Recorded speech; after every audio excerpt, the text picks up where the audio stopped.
isopop, they're actually pretty simple if you're able to do an isolation. So I'll do an isolation lesson real quick. I generally tend to do what I call a two-hand inside isolation. The first isolation that people often learn is the one hand.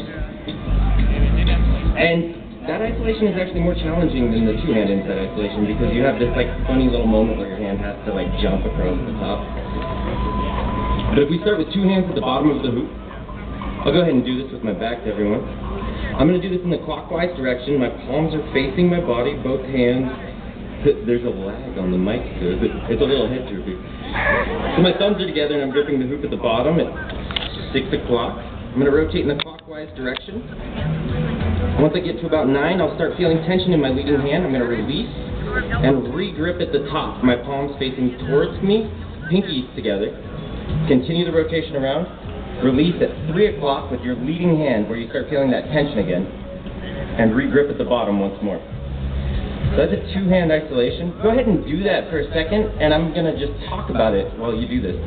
An isolation, I like to imagine that there's a ring in front of my body, like this glowing circle. And while you're doing an isolation, you need to be tracing that glowing ring, and that glowing ring needs to be equal in size to your hula. I called it a hula. Uh-oh. Yeah, I'm going to get sued now. So this glowing ring, like we're always reaching out. If your isolation, the most common reason that people wiggle on their isolations is because that ring that they're tracing with their hand is not equal in size to your hoop. So if you have a really big hoop, you're going to have to be going very large. And if you have a small hoop, you're going to be going very small. They have to be equal in size. And your hand is always tracing that ring. We got a lot of solid isolations out there. That's pretty cool. So here's an isopop, which is kind of fun and actually really pretty easy.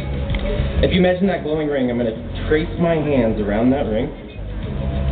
And when I get to the bottom, I'm going to stop. I'm going to put one hand out, and the hoop's then going to rotate around my hand and return back to its original location. I'm going to re-grip and then go back into my isolation. So when I do an isolation, I consider it as I'm drawing a circle with my hands with a diameter of one hoop. Once you stop, the hoop is now drawing a circle that has the diameter of two hoops. So the visual effect is that you're drawing a small circle and then instantly jumping to a two-size circle, and it looks like this.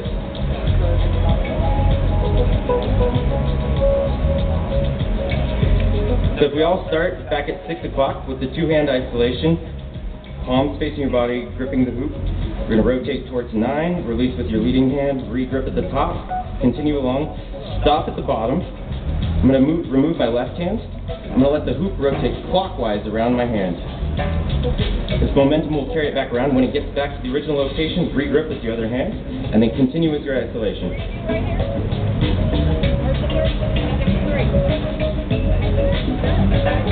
When you stop, you might be asking yourself, which way is it supposed to go? Just stop and let the hoop's momentum carry itself.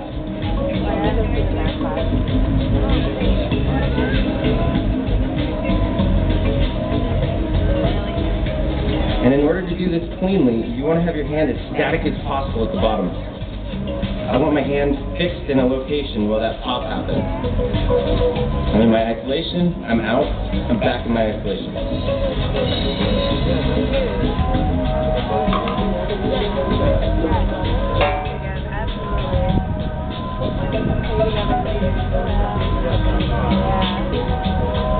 So that's an isopop. Thank you very much.